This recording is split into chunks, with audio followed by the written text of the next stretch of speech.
Escuchamos estos aplausos en señal de valorar precisamente la música y la dirección de esta pieza musical que está precisamente en el material discográfico Alientos del Bajo Mije. Alientos del Bajo Mije es un álbum con piezas musicales escritas en distintos momentos de mi vida, así comenta Eduardo Díaz Méndez. Por ejemplo, escribí un son para cada laurel que había en el centro de mi comunidad cuando fui niño, jugábamos, y tituló una pieza Bajo los laureles. Jaltepecana es de andar desde niño con mi tía Lola en las mayordomías.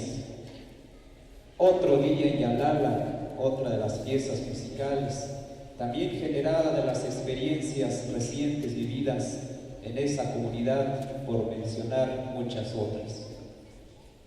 Las composiciones y la admiración precisamente de los compositores mijes, serranos y oaxaqueños suscita precisamente a través del andar, a través del paisaje.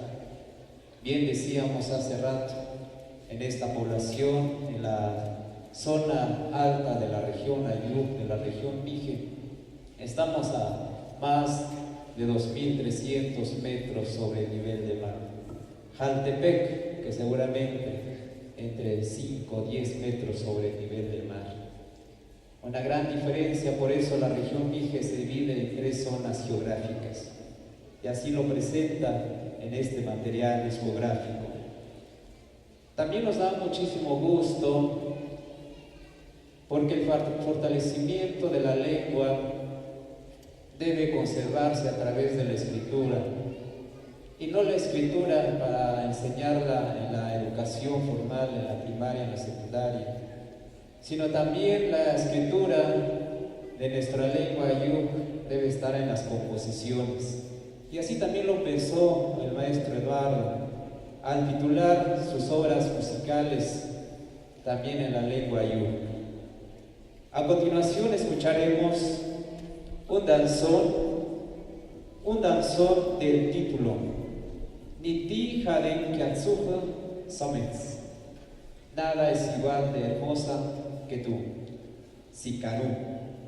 Entonces vamos a escuchar esta pieza musical del género danzón. Interpreta la Banda Filarmónica del SECAM y dirige el maestro Eduardo Díaz Méndez.